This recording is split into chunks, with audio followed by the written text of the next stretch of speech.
Yes, sir. Here it is.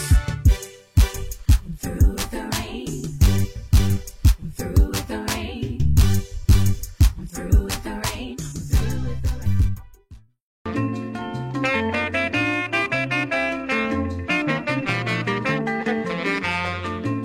Nasambelise Yesu ya Masia, mwana ya vangu ngabika.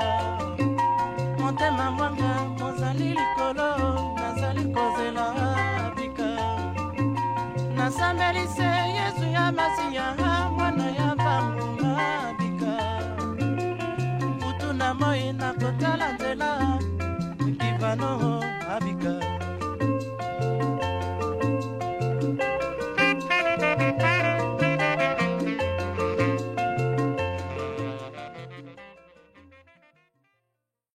Amis de l'émission Africa House Show, très heureux de vous savoir vraiment nombreux en train de suivre votre programme que vous aimez tant, l'émission Africa House Show. Notre premier invité ce soir, c'est donc un grand de la musique congolaise moderne. Il a joué avec le seigneur Lay. Il s'appelle donc Papa Guivano. Papa, bonjour. Bonjour, Monsieur Clovis. Bienvenue dans ce programme. Merci. Et nous voulons sincèrement vous remercier par rapport à votre disponibilité de temps. Vous avez disposé votre temps à répondre à nos préoccupations, à nos questions. Parlez-nous un peu de votre parcours. Bon, de mon vrai nom, je m'appelle Vangu Diakano Jean-Paul. Aujourd'hui, on m'appelle Guivano. Mais qu'est-ce qui s'est passé pour que qu'on passe de Vangu à Guivano? Ah ben, c'était pendant une leçon de français en rhétorique. Le professeur voulait nous expliquer ce qu'on appelle l'anagramme. En fait, l'anagramme, c'est quoi? C'est un nom. Un nom, alors vous prenez ces lettres, les lettres de ce nom-là, vous changez la place des lettres. Donc, vous intervertissez l'ordre des lettres. Voilà. Mais pour créer un autre mot intelligible. Quel mot je peux vous donner? Je peux l'illustrer par un exemple. Je dirais le mot rage. La rage, hein? Rage. Rage, ouais. Je peux, avec les mêmes lettres, changer ça. Changer et trouver un autre nom qui devient gare. Donc, vous voyez à peu près ce que c'est. Alors, moi, je me suis dit, mais moi, je m'appelle Van. Mais moi aussi, je vais changer mon nom, je vais essayer de trouver quelque chose. Alors, quand on écrit Vang, on écrit V-A-N-G-U. Je dis alors moi, mais je vais mettre le G avant, le U après. Si vous avez un bout de papier là, vous allez bien le faire. Donc finalement, de Vangu, je passe à Guivano. Voilà. Voilà. Comment est-ce que vous avez commencé à faire la musique? Il y a deux facteurs qui ont concouru pour que je devienne musicien aujourd'hui. Le premier facteur, c'est que à la maison, il y avait un phono. Vous savez ce que c'est? Oui, je connais. Ouais. J'ai vu mon père jouer des phonos. Ouais. Vous, de cette génération-là, vous savez ce que c'est. Ouais. Mais ceux qui viennent de naître ne connaissent pas. Non, ne savent pas. Eh bien, on avait un phono à la maison. Mon père... maçon de son état, le jour où il était payé, à la fin du mois, en dehors d'autres dépenses qu'il effectuerait, il n'oubliait pas d'amener à la maison 1 ou 2 disques, ce qui faisait la joie de toute la famille. Wow. Alors, je jouais tellement ces chansons-là que je les connaissais presque par cœur. Je savais chanter les chansons de Kabasele, chansons de la guitare de Nico. Donc je connaissais pratiquement tout. Je pouvais vous dire qu'après telle chose, il y a telle autre chose qui va venir. C'était vraiment, je connaissais presque tout. Alors le deuxième facteur, c'est que nous étions à peu près dos à dos avec un grand bar de l'époque. Ça s'appelait Mingiedi Bar à l'époque. Mingiedi. Là c'était où? C'est dans la zone de Kasavubu aujourd'hui. Ok. Mingiedi Bar, c'est sur Lukandu, et moi j'étais sur Yaouma. Mais nos maisons se donnaient dos à dos. Ouais. Alors, d'abord, ils jouaient des disques là-bas. Tous les disques, je les connaissais par cœur. Et quand des musiciens venaient jouer là-bas, des grands musiciens de l'époque, soit pour une fête, une manifestation quelconque, je les voyais venir. Alors, voilà, les deux facteurs-là. C'est la première fois que j'ai vu, par exemple, Nico jouer à la guitare. J'ai vu Franco, j'ai vu Kabasele, j'ai vu beaucoup d'autres. Alors, je m'arrangeais toujours, quand je savais que le soir, il y aurait concert de ces grands. Je m'arrangeais déjà à partir de soir, là, vers 16h, 17h. Je m'arrangeais pour aller trouver une brèche dans le mur. Cette brèche-là me servirait de fenêtre pour voir ce qui se passerait à l'intérieur. Wow. Donc moi aussi, j'ai été Ngembo. Voilà. Bah, apparemment, on dirait bah, musicien Nio surtout. Il y a Congo, pas Nio surtout dans le rôle, mais on dirait bah, musicien Ming. Avant qu'il y ait comme un musicien, il y a beaucoup de maintenant le rôle Ngembo, apparemment. Ben, oui. Pourquoi tu as Ngembo pour l'année? Parce que Nathan wana ezalaki strict mwana ko kota na bar te. Soki ba yeko kuto na bar ata tango tozaki ba Ngembo wana tozana kenge parce que soki ba kuti yo bakangi yo batia na yo. Alors mais tolingaki tomona pe makambo nini eza ko se passer na kati ya bar wana bazo beta maboko bazo ganga mais bazo gangela nini? Il faut totala eloko nini bazo ko betela maboko. Donc on est Ngembo parce qu'on n'est pas autorisé d'entrer dans le bar. Donc on met la masangati aux amours mais au lingio yeba, qu'est-ce qui se passe là-bas? À l'intérieur. Voilà. On relevait deux facteurs. Oui. Oui, stimula qui est pour banda, pour la musique. Oui. Surtout le bito zong à moi mouké na sima. Au banda qui musique yango ndengeni malgré il y a eu deux facteurs qui stimulé pour le banda. Oui. Au banda qui ndengeni au banda qui ko apprendre musique. Tu as comme un bêta, les lopés, comme on a dit que la musique na biso. Bon, na route lobake, il y avait deux facteurs, c'est vrai. Mais, sur Nathalie Malam, troisième facteur est Gozala. Le troisième facteur est nini, la prédisposition. Parce que, dans le quartier, tout ça qui biso mon côté, tout ça, non.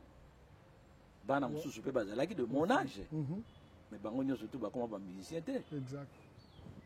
Bango nyo soba ko s'intéresser té ya ko kende ko luka brèche na mur pour batale loko ni za ko se passer na kachabar. Donc je pense que en dehors de ces deux là que je viens de citer, il y a un autre facteur qui est la prédisposition. En tout cas nenga na kanisa yango wana. Bon, maintenant pour répondre à la question na yo, na comme musicien ndenge nini? Koyoka yoka musique wana na esengo yo na yoka kawana ngana yoka musique esengo na bino bato bazo beta musique boye mais baza bato lokola nga mais pourquoi bango bazo beta mais ngana ko beta te tango nazo longwa na ndako ngana nazo tanga na Sainte-Anne kolongwa na Kasavu buti nazo ke na Sainte-Anne nazo ke notanga kuna nazo leka na to leki na Charma Congo tozo mona Franco aza ko beta mbala mususu totelemi wana to bando tala biso Franco azo beta to tala bo lera classe c'est les gars qui déjà baninga baso à côté to kende ka classe bo tango sous punition ba beti biso fingo tout ça. Alors et ça dit que na komi na posa il faut na yeko la kobeta guitare mais na koyeko la kobeta guitare yango ndenge nini parce que d'abord na ndako na biso papa na mama balingaki ata te mwana na bango moko abeta musique. Malgré que bango banda ko sepela no bazo yo kango bazo beta yango. Bango bazo sepela père aza ko somba ba disque chaque mois. Mais alingaki te mwana na ye asala musala wana. Comme mon père disait toujours, ngai naza maçon. Ndenge na matamata na banda ko un jour il peut arriver que na sali accident pe na koi na kufi. Mais na lingi bino bana nanga boza na batu. Donc na entendement na ye ko za la motueli ko loba ko za la kalaka. C'est ça. Ko za la kalaka ko za la bon molakisi batu ndenge wana. Ok ngai na ki côté wana te. Na ngaki na ye ko la ko beta musique. Mais na ko ye ko lango e pa wapi parce que na ndako c'est interdit. Alors d'abord non seulement ils ont interdit mais na zappé na instrument de musique te. Bon, maintenant, pour assomber un instrument de musique, pour assomber la guitare, pas pour sombater. Maintenant, il faut la cosa. La cosa qui parle nanga, apparent nanga. La cosa bangonga na lobby, na école. Bazan a besoin d'un uniforme à sika. Oh, tu as nango. Et comme il y a kala, et comme il y a sa saleté. Donc il faut vous passer un mbongo. Là, il y a une somba uniforme. Uniforme, on va tout faire à l'école. Mais pour bien un mbongo, tu somba uniforme, pour te changer uniforme. Alors, mon père, qui voulait que je devienne quelqu'un, n'a pas salaire, n'a pas mis bazar zawana, hein, à se casser en 4, à l'oukel n'a mbongo, à pesser n'a mbongo, en je me rappelle, Tilelo, il y a 300 francs. N'a dit 300 francs, wana, au lieu de somba uniforme, n'a kosaki bango, n'a pas somba guitare. Sombi guitare, mais guitare aussi, koyo, n'a pas bombé la wapi. Parce que nanda ko soki komi bakubukango nakeko yoka na moninga moko na balabala ka moko na ngala yauma 19 moninga wana zalaki na kanisi na 11 bien na 13 na bi bon ngana ye na guitare oyo bando tikalawa na banda ko ya ko beta ngo de temps en temps na yebi danga pe obeta na noté ngana yebi singa bi bon je viendrai de temps en temps hein, na yo peso na yebisi penga na yo peso lingo yekola na yo guitare mu à disposition na yo yekola ka na yo ngai na bando ya na bando beta na okay na nga mokolo na kolinga bon Mr. P ayeba kiteke soki na kena na ndako ba bomango bon na bando sala ndengo na soki na wuti classe na ye na ndako sali ba devoir na ngai sili na tiki ba devoir na bungi mais allez nano te mais ake wapi mais ali ya nano te na sina bungi na kei sika guitare na ngezali babiloko oyo na yoka kana disque na oyo na yoka kana bar mingedi na lingi sikoyo na reproduire yango mais na yebi ko beta guitare te sikoyo ndenge na yoka ki na bando luka note moko na yeba mémoire ki bo mwana za kama kasi j'avais déjà tout enregistré donc ils le enregistré comme tout na yeba yango. Alors, Nabando Luka, note moko na moko, ça a pris beaucoup de temps. Wow. Soukadango, ce qui phrase moko et coquille, à me sentir soulagé, la petite guitare, la kiananda, siko et bamoningai, na le na sali makambutu. C'est comme ça que j'ai commencé à apprendre à jouer à la guitare. Et là, on est salaki qui au linga plus na musique tant au bandi au lieu bah tout ça bah d'attendre sur ngoyemba. Mais c'est payé na oza instrumentiste. Pourquoi? Est-ce que les agnes là comme moi tinda que au prendre plus d'instruments que ngoyemba? Bon, on a évité, on a peine à éviter, mais je crois que na ba misala nyonso puis il faut to kabolati. Voilà. Ce qui biso nyonso zaka ba chanteur na robeta la biso ba accompagnement. En tout cas. Mais là c'est payé na sepela inango ils na beta guitare. Na beta pe basse te, na beta pe trompette te, na beta saxo te, mais na dinga guitare ka. Voilà. Sikoyo tant ozui osombi guitare, obandi ko beta, obandi ko apprendre. Orchestre nini ya liboso oyo yo okendaki lokola to ba ko s'intégrer pour banda ko beta vraiment en tant que guitariste to bien même professionnel. Bon, à vrai dire naïba qui n'a pas guitare n'a bien été. Mais na quartier bateau baïba qui déjà que n'a zo beta moi muke parce zolo ba qui n'a zo beta bien. Mais ngai moko naïba que naïbi n'a muté. Alors un jour un cousin est venu. Cousin n'a moko ko aye à lobby. Ba junga orchestre moko. L'orchestre s'appelle le Diamant Bleu. Bazana ba batinyoso bazali. Mais mudaza kozanga bango kuna guitariste. Soliste azate. Est-ce que yo koko ya o mekana mtenga ah. Ni ko na zana ngo vraiment que na beta na ngo d'une orchestre te. Na ke ndiko beta na orchestre ya sika. Na koka na ngata. Non. Non, ya kana ngo mekana. Ngabite na koka te. Ah. To mekaria lo babuinga na lobi boti finalement na bi bon na kende kaka na meka kaka na kei nake kokutana na chef d'orchestre wana kombo na ye monsieur Abraham Kabeya asi akufa. Monsieur Abraham Kabeya azalaki mutu moko mayele mingi, aza kobeta clarinette lokola Sidney Bechet. Enfin tolobaka hein que ayebaki kobeta clarinette. Ayebaki kotanga musique kokoma makambo tout bien. Azalaki même directeur d'école awa na Kinshasa. Amoni ngai na ye pe atinga nduti ale o mwana moke oyo akorelo nini awa. Abi bon okola sa komi awa akamati clarinette na ye abando betela nga nzembo moko composition na ye na clarinette. Sikoyo ngai apesi nga guitare na découvrir na déchiffrer ba accord. Na luki wana vraiment na kokaki na noté. Bon na yebisi nga bi bon est-ce que vous tila ngai yango na cassette na kende na yoka na ndako hein comme ça lobby peut-être na ko zeloko asa elinga na cassette na kena cassette na ndako butuana na lagi nogite pona na yoka na meka na meki bon ça va tongo etani répétition na kena répétition atuninga boni okoki yango bi bon yoko yoka soki eza bongo soki peza bongo te abandi obeta na bandi ko accompagner na bandi ko déchiffrer ba corps na bandi ko accompagner na moni elongi na ye sepeli ngengi alobi osali bien, vraiment tu as réussi, je suis content de ce que tu viens de faire, alors toi tu vas rester avec moi ici. Des commissions à côté de l'orchestre Diamant Bleu. Orchestre Diamant Bleu, ils allaient bête à peu près le col African Jazz. Parce que on avait des trompettes, on avait des saxos, on avait des guitares, on avait de bons chanteurs comme lui-même, Abraham Kabeya, un grand chanteur. Pierre Kankouana, il est la plupart parce que Bango.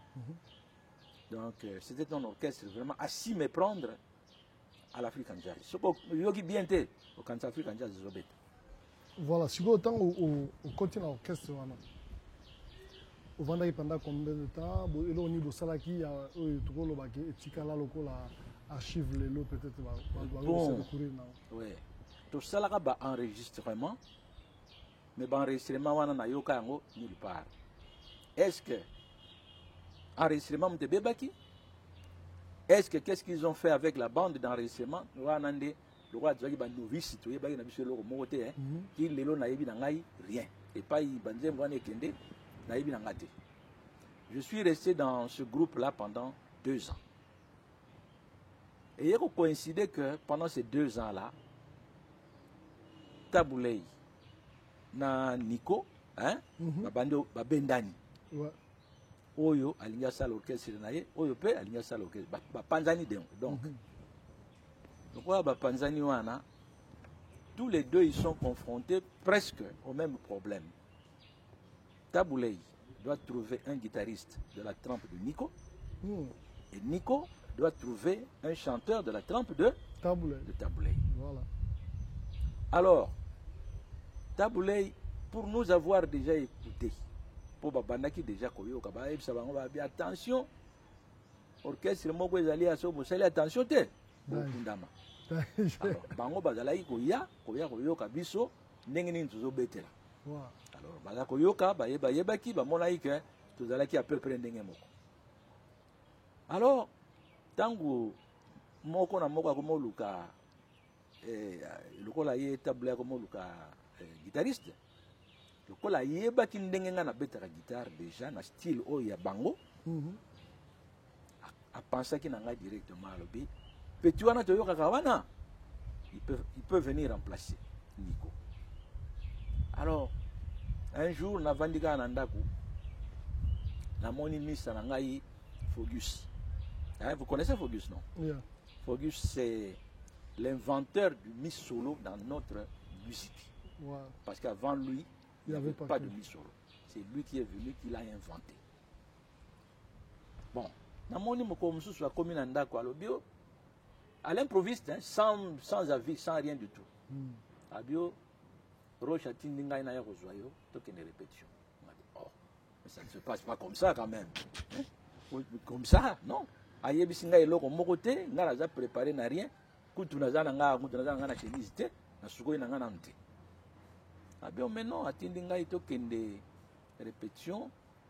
Oyebi que bango na Nico bakabwani, donc yo faut ya ko remplacer Nico ngabi yo. Yo yebo lukela nga makambo bien. Ngai nakende ko luka Nico, nakende ko remplacer Nico. Est-ce que tu vois ça d'ici? Je n'arrive même pas à la cheville de Nico.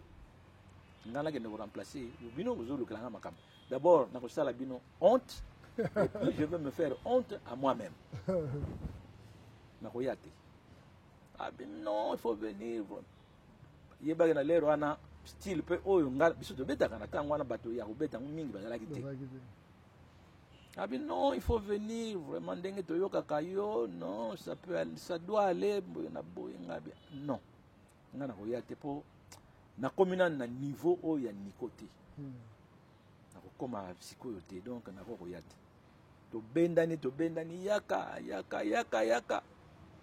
Abina ngai, mais tout le monde est là. Muto tigalika kande guitariste mutazati. Ah, ngabi pa inyo surtout na kende kaka batu nyonso bazala kaka guitariste mutazanga. Ngabi tout le monde est là mais sauf tozana sollicité yango atindi ngana ya bozwayo. Ngabi non. Na oyati. Bendani finalement. Abina nga bon. Ngana zomi. Nakeko yebisa tabulei kena moni yo. Mais oboyi ko ya. Mais vous avez dommage, parce que n'a habité dans Diamant Bleu, là où tu es là. Ce qu'on te paye, moi je ne sais pas. Mais je suis sûr d'une chose, c'est que ton salaire allait être multiplié par 3 ou bien par 4. Répète un peu. Tu dis ça pour me ramollir. Non, c'est la vérité. Ce qu'on y est, n'a habité là, on va faire ça qu'on a Diamant Bleu, mais ce qu'on y est pas na viso. Salaire nous allons multiplier par 2 ou par 3. On a calculé bon bongo pe, nous en a besoin là. Bon ça. Bon. Les répétitions c'est travail. Mais non répétitions là sikoyo. Bon, zilanga na tia chemise toke. Nde na kamati chemise na ti. To côté na voiture ya ki nango, to kei. Na répétition, na ki komona tabulei comme ça. La première fois na mona yé à 1 mètre. C'était la première fois. À côté de l'orchestre. Na sango. Na doit pas punition, na misui qui pas punition est belé. Naï. Pona nini. Bon, biso tu na Notre-Dame, pardon na Sainte-Anne, hein. Na zotanga na Sainte-Anne. Ba ko pesa biso pause de midi à 14h. Bo kene na ndako bo lia bozonga. Biso tango tozo ya to komi na côté ya ba marché ya ba zando munene wana vers Balouvois balabala eza wana pembeni wana to mona kaka voiture tabule ya wana kuna bana musu mona na balabala azo solola na mutu ah to boye ko kena ndako sika to ko na biso ko tala to tala to bando tala ye to tali boti ah omona kaka boye l'air il fallait to zonga na classe et c'est les gars ah di to na retard to kima to tongi na classe allez punition. Ngana doit punition est belé pour la moutouana. Mais ce n'était pas sa faute, hein. C'est malgré lui, parce que je l'aimais beaucoup. Alors, quand on a monié à combien 1 mètre, c'était en même temps bien, mais en même temps, on a banga. Ah, moutou, tu as un disque. Tout le monde a regardé la photo. Tout le monde a les lopes, donc voilà, on a côté qui n'a orchestre à tabouler. Autant qu'on commence dans le milieu, par exemple, au moins outil, dans l'orchestre, c'est par rapport au niveau à Frisa, par exemple. Tant qu'on commence ambiance, accueil, recevoir qui comment? Non, Batouana va recevoir très bien. Très bien. Mais ngai ndem tunazalaki na track.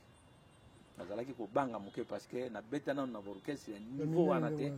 Na okuta na ba grands musiciens qui ont déjà fait le nom.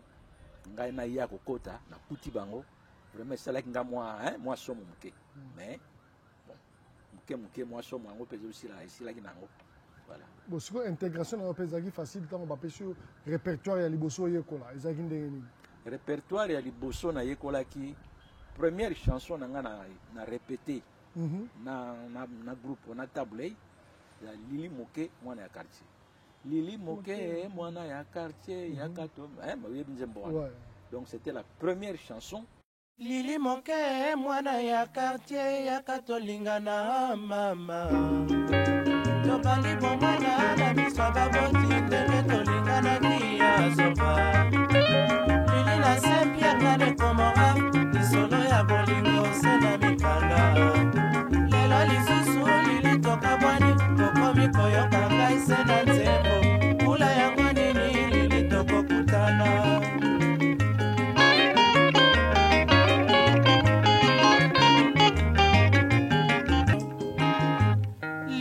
Alekaki bandako mpe matiti eninganaki mpona kopesa nzela na Lili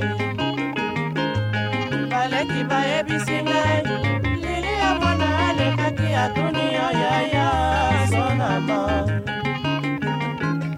Lili aningisi kartier na kofole mibali mwanango.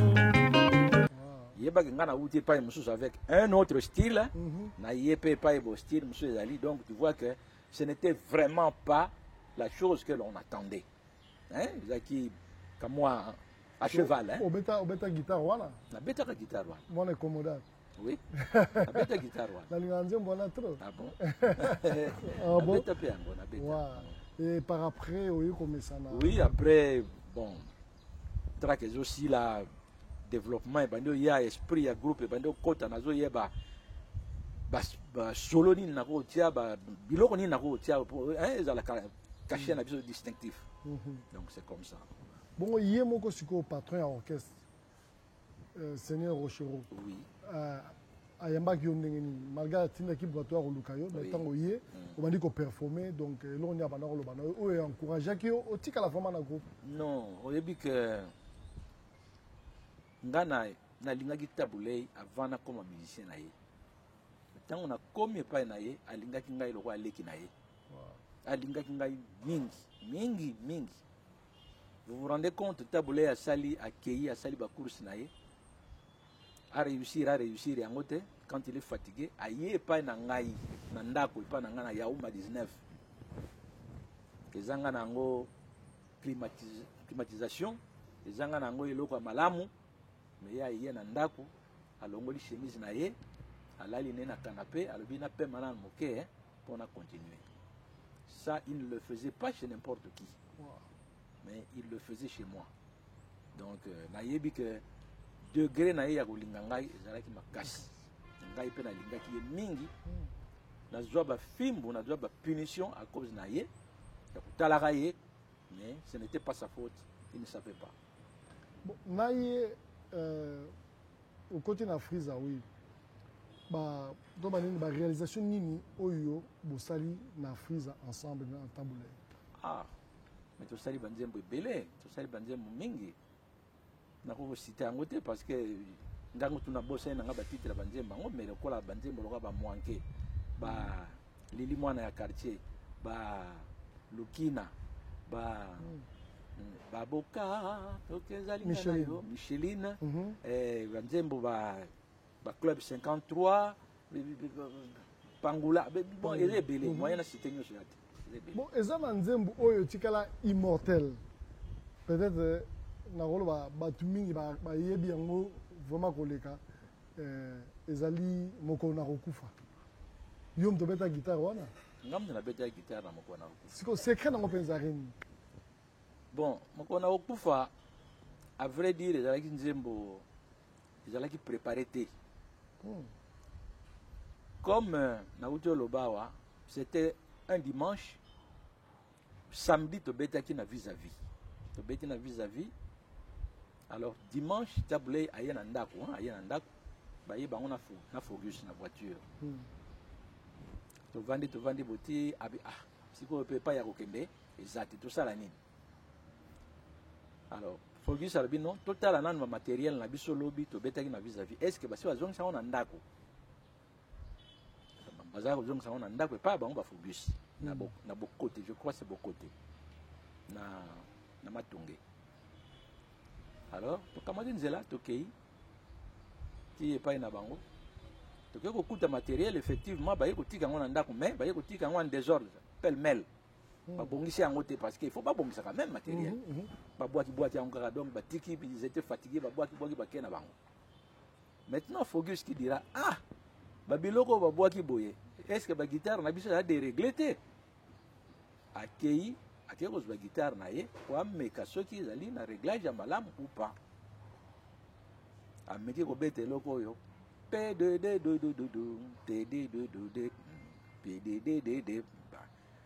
ngai mpe nazwi guitare na ngai na bi oh natala soki nazali accordé na guitare ya Fogus sikoyo ngai na beti tak tak tak tak tak tak alors tabule esika azalaki abi eloko wana bobeti bozongela ngo nano tozongeli yango abi mais eloko tokoki koexploiter yango on peut parler par exemple na mutu akokufa tokotia nzembo ya mwasi ya ndumba tokoki kosala donc topesi baide ebele donc Fogus apesi mwa ndambo ya baide ngai napesi mwa ndambo ya baide donc nzembo wana eye kosalema oyo esalemi ke ekomi komona yango mokolo na kokufa.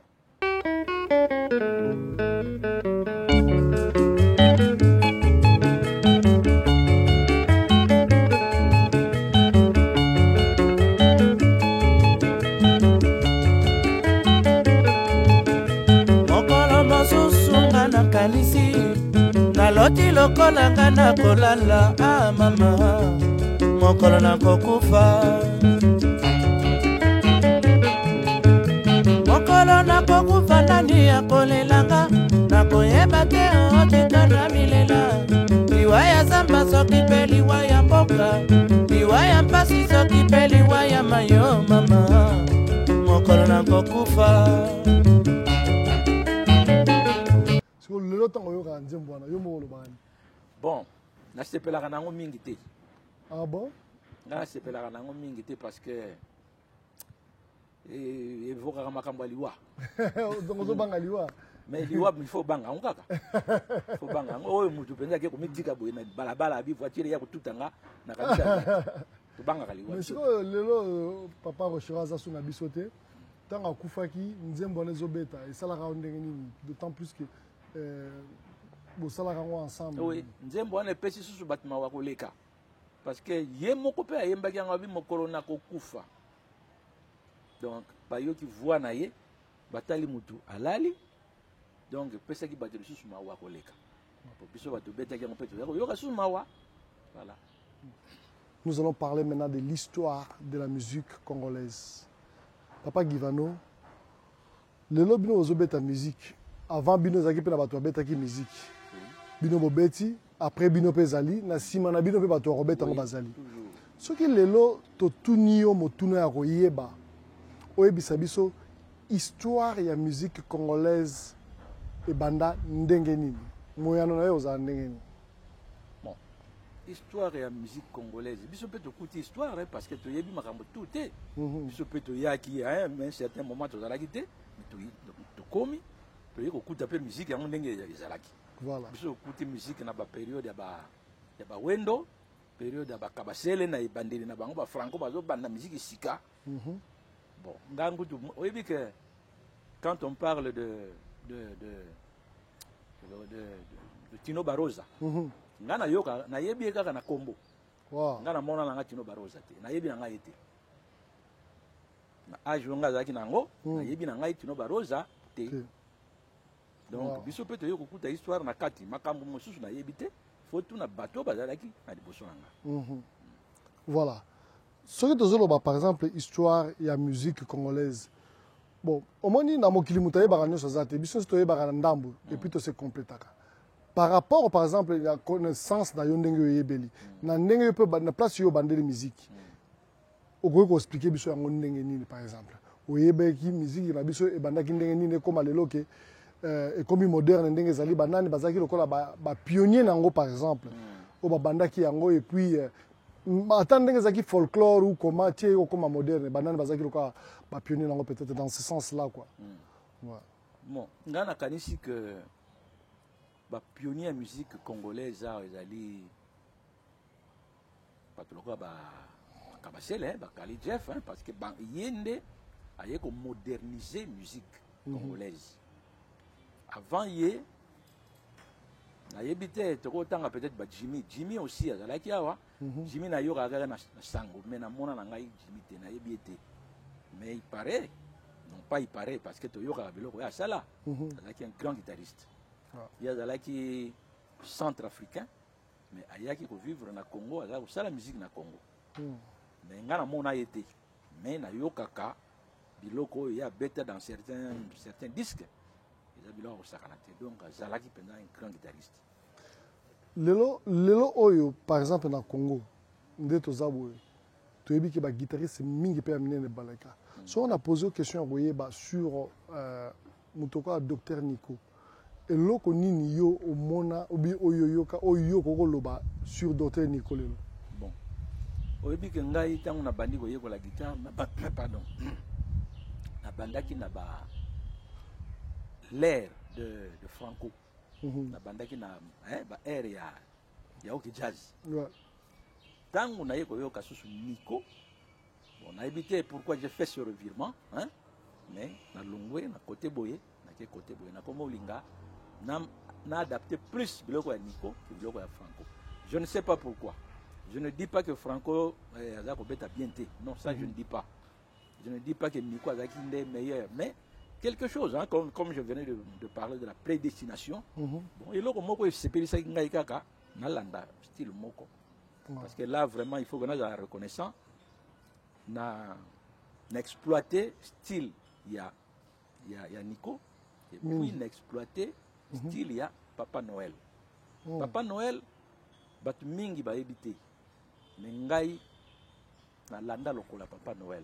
Quand Papa Noël était encore dans Bantou. À l'époque, orchestre à Bantou de la capitale. Nazalaki kolanda lokolo ya Papa Noël. Na Nico simultanément. Voilà, comme je disais, si aujourd'hui je vous posais la question de savoir qu'est-ce que vous avez retenu ou qu'est-ce que vous connaissez de Docteur Nico, quelle sera votre réponse? Docteur Nico, c'est mon maître spirituel.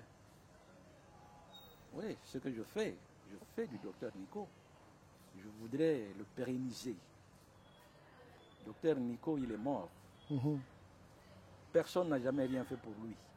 On a fait quelque chose pour Calais.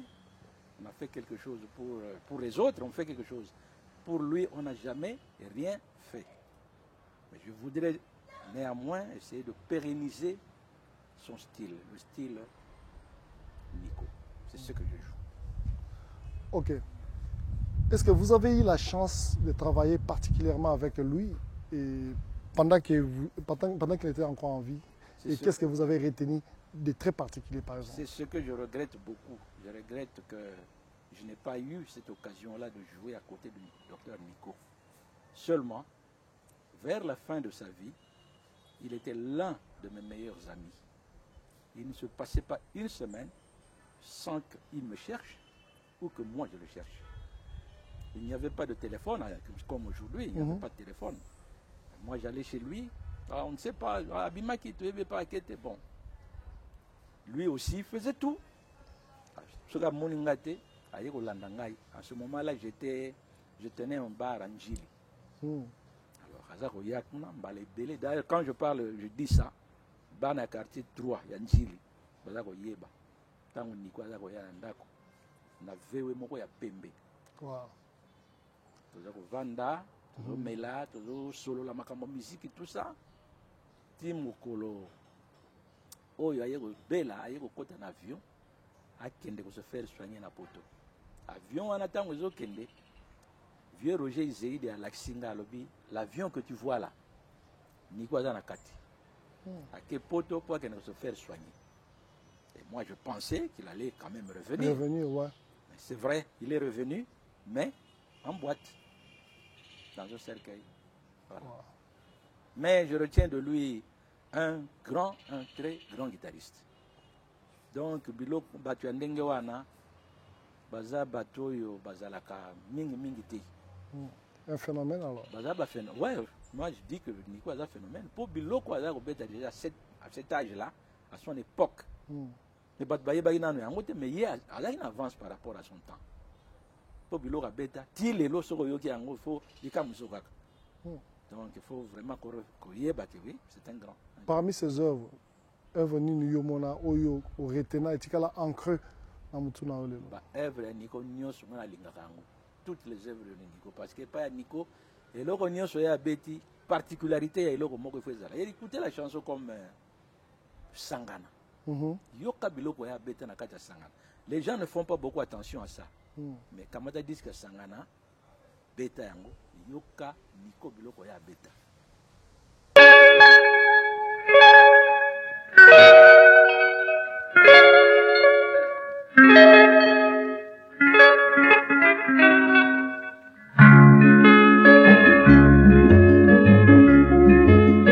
Sangana yo mobali nanga, sangana olobaki oboyakanga, sangana nazalaki se kozela mpo ya kobenganga mpo tobima na yo. Bayokaka lelo nalingi bamona, pesa ngai foto na maloba mangai bongo yebisa bato mwasi oyo tapale.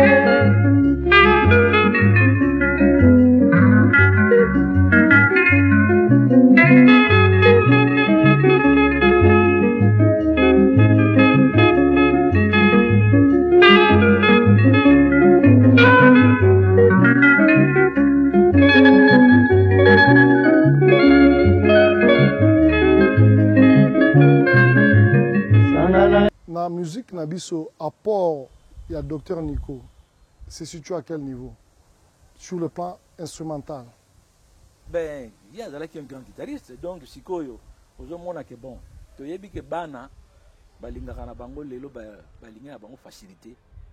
Lelo Balinga, Loro Moko, il y a rapide. Il compose le matin, à midi. On répète, le soir, on va enregistrer. Donc ça, c'est du vite fait. Ouais. L'époque où on a Bango et Baniko, il bongo. Donc, nous il faut mûrir yango avant de exécuter yango. Il faut mûrir yango. Sur le plan, il y a qualité artistique. Na banzembo na biso. Oui. Lelo. Soto le bito zonga par exemple na époque na bino temps bozo beta musique. Oui. Au ko lobelo oni. Et lo oni yo ko loba. À quel niveau nous avons évolué et à quel niveau nous avons régressé? Au monitango, na époque nabiso ba studio de là qui équipé le rôle ndenge za leloté. Na tango wana ceux qui boza ko enregistrer. Moko na bino ameki ko bosana. Moko a bosani, vous êtes tous obligés de reprendre la chanson. Et Lelo, il a bon côté. Moko a bosani, vous continuez. À vous na tour naïe, aïe ko bon sanaï. Donc c'était plus facile à cette époque-là.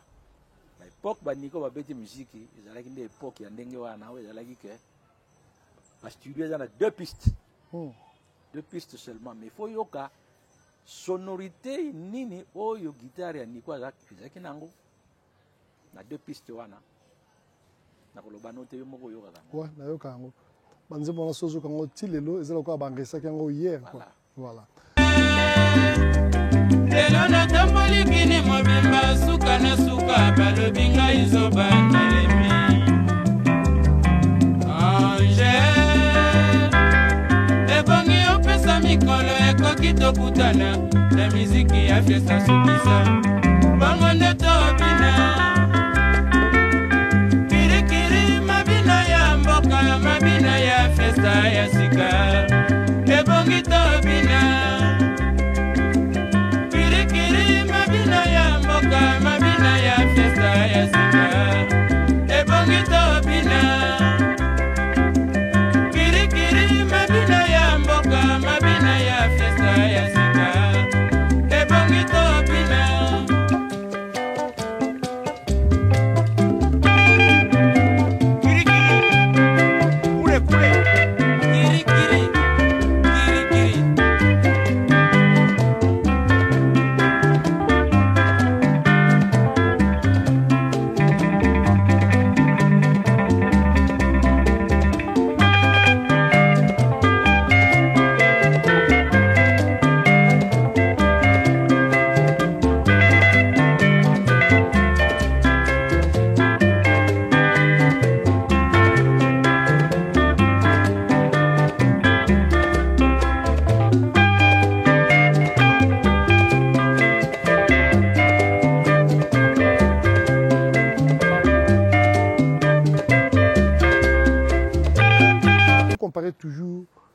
ndenge bino bobandaki musique na ndenge ba grand Calais babeta musique na lelo ndenge évolution ya musique ezokende par rapport pe ya évolution ya mokili babina yo sala analyse moko générale pas d'une manière approfondie mais une analyse générale ya musique na biso okoko lobani. À cette époque-là, à notre époque, la musique était responsable. Donc, on a composé Nzembo. Nzembo, on a koloba eloko. Eloko, ni nezo loba, ko nezo pesa liteya. Lelo, la plupart des cas, ils sont sur bon côté. Lelo, bazo yemba Nzembo, bazo loba n'importe quoi. Eloko, ils allaient que vous avez une famille, beaucoup de gens en famille. Ils allaient mawa mingi parce que tout na kabato baza ko composer biloko ndenge wana bake ko enregistrer yango pe babimisi yango. Est-ce que bango baza na ba famille? Baza pena bana bakoko yoka banzembo wana. Baza na batata, baza na ba mama. To yebite. Parce que mutu azali vraiment sensé na kanisi ya ko lingate biloko mabe. Mais comment voulez-vous, Lélo? Vous êtes dans votre salon, vous regardez la télévision, mais vous avez la télécommande en main. Parce que vous ne savez pas ce qui peut arriver d'une seconde à l'autre. À l'autre, ouais. Zangi, moralité, Zangi, indépendance, paysage, sous-outé. Donc, non. Il faut que les choses changent. Mais comment on va faire changer les choses? Voilà. Ça, c'est la grand grande question. Problème, yangwana. Pas tolobi yango mingi, na télévision tolobi, na radio tolobi. Mais tout le monde a changement. Mais si vous avez habité, au moni koloba c'est bien. Na moment où tu commis, par exemple, moi je crois que au-delà de koloba, il faut qu'on propose, en tant que baïné, tant que vous en avez envie, il faut peut-être qu'on propose des idées plus ou moins concrètes. Pour que tu aies Kolanda, pour faire changer façon de les cas. Mais qu'on propose des Konanga, tu ça la nini. Pouvoir nini ngana zana yango, na kende ko pekisa motu. Nzembo wana ko bimisate. Ngana zana pouvoir wana te pouvoir wana ezali wapi? Commission de censure. Bangonde bat bakoyeba l'état. Donc l'état lobi nzembo boye ko bimate e ko bimate. Ngana zana pouvoir nini na kende loba non, nzembo wana za immoral e bimate. Na zana pouvoir wana te. Mais l'État a joué en main. C'est ce que je veux dire. Moutoko à Luambo, abandonné kobeta guitare et puis azako yemba. Na Congo tous on a style orchestre c'est un style nango. Alors yo zaki plus na style ya African Fiesta toko koloba. Alors eloko nini yo mona ya motuya na style ya Luambo et puis source ya style ya Luambo et utela wapi. Luambo c'est mon aîné. Source na yenga na ko yeba ngote. Yemo ko mutayibi source na yendenge nini. Mais ngana yebi que Luambo azalaki un grand guitariste. Luambo a sali école. A tiki école na ye awa na mokili. A chaque na ye. Mais école ya Luambo école ok jazz et ko tikala ka libela na libela. Lelo soki to tangi to zana 3 grandes écoles. Il y a l'école African Jazz. Il y a l'école OK Jazz, et puis il y a une troisième école, l'école Zaïko. Zaïko, c'est une école, qui est à cheval entre les deux. Il y a Zanakati. Donc c'est une troisième école. Vous avez que bon, il y a des écoles qui pas source, est-ce que la musique congolaise, rythme nango babetaka? Ezara rumba ou bien à part rumba, ezapé na rythme même sous ba.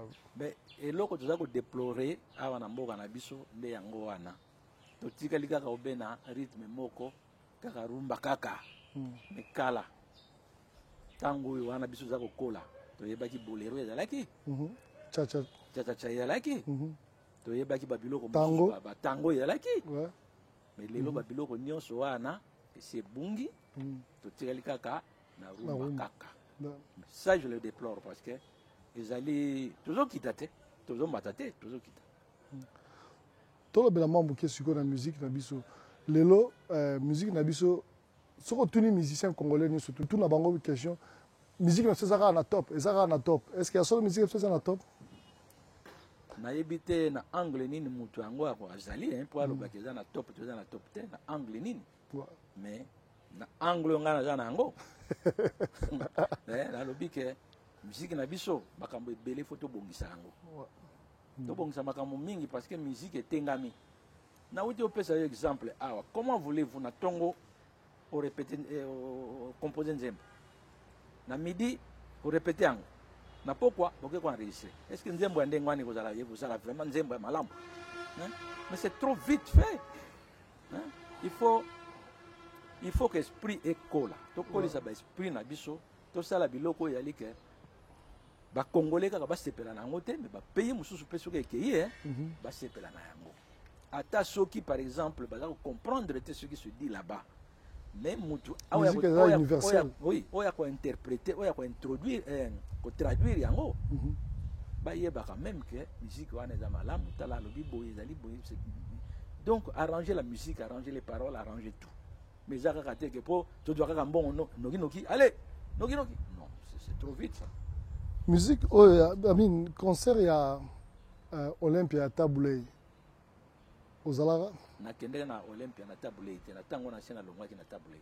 Ah bon soki tolobi bon ozalaka même na idée ndenge nini elekanaka ou bien comment bon ndenge yo oza na idée yango ekanga mpe na d'une manière générale encore oui, parce que nga nakendeki te lelo bato akomi kobeta ba Olympia babeti disons bacombattant bakangi bango moke mais bakomaki quand même kobeta mpe ba Olympia mais à la seule différence il y a Seigneur Rochero ezalaki un peu moins pendant toute une semaine bon différence on est utaki wana est-ce que ezalaki bato ya Olympia nde bayaki vers ye bien ye mutakendaki vers bato ya Olympia bon nayebi te bacor nini bango bazwaki ye na baorganisateur babankolo baplace nga nayebi te nazalaki na bango te nga nayebi nanga te nayebi te ntango olongwaki wana soki osalaki orchestre na yo moko bien okende kobeta biso ntango tolongwaki tolongwe na orchestre tolongwe en bloc towutaki na Montréal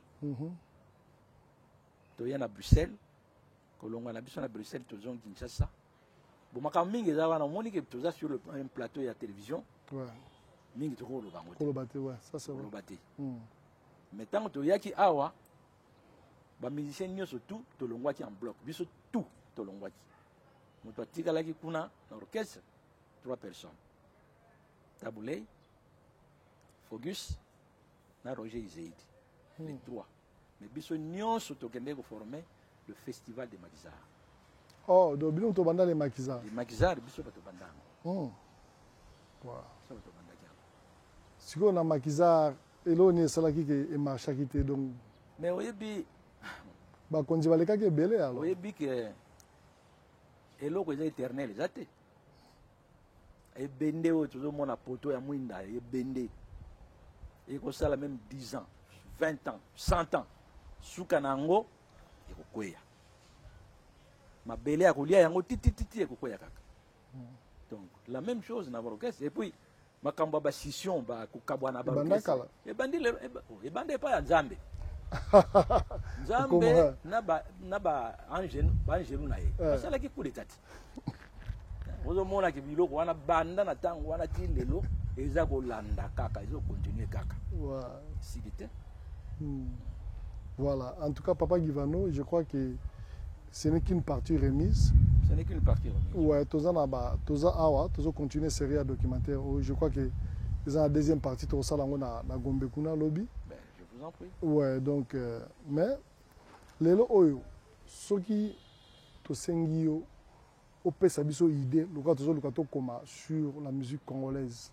Oui. Et là, on y noko le bela biso oyo, et ko ko zanga te vraiment tant Toza koma. Mais tant Toza la documentaire. Bon, on a limité revaloriser ba moral na biso ya mboka. Ya biso ba musicien plutôt. Ya mboka ngoto, ya biso ba musicien. Parce que biso zali lokola ba éducateur.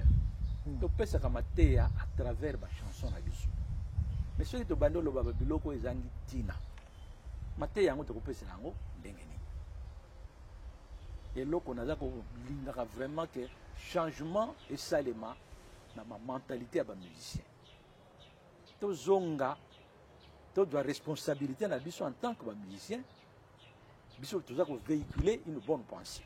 mais soki toza kosala yango lisusu te eza so na ntina musique te.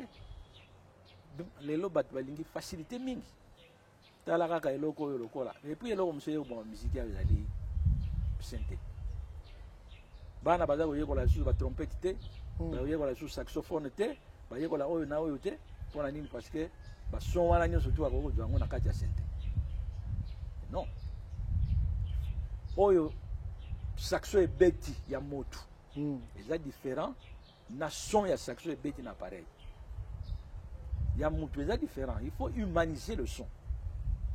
Son ya motu oza koyoka ke moi fuite moke moi kibu motu ezali mais tandis que oyo wana c'est trop mécanique. Robot. Okoki kozongela eloko yango 1000 fois et kozala exactement 1000 fois la même chose. Non, c'est pas bien. Wow. Voilà, Papa Guivando, na habité. On a parlé plus sur le plan thématique de la musique nabiso. Oui. Alors, si on continue sur le plan instrumental, parce qu'il y a des instrumentistes, est-ce que dans la musique nabiso, il y a une évolution ou bien il y a une régression? S'il y a une évolution, l'évolution se situe à quel niveau? Et s'il y a une régression, à quel niveau vous situez la régression? Il faut être honnête. Koyoki lelo ba na bazo beta ba instrument. Il faut séparer na bango. Bazo beta guitare bien. Soka yekola ki synthé na ndenge ya malamu. Zoyoka ki bazo beta pe synthé ya bien. Ya mbango mbango oyo ba yekola ya vitesse wana te mais oya yekola yango na ndenge posément. Soka za ko beta la yo yango, vous sentez que oui, ayekola ki voilà. Azana eloko na ye. Mais bana baza ko beta ba guitare kitoko, yoki penza ba biloko bazo beta très bien. Na sepeli na bango. Olivier Chimanga azobeta nde. Olivier Chimanga azali parmi bato oyo nga na sepelaka na bango na ndenge babetaka atako na yebisa ye yango te mais ye aza na kati ya motema.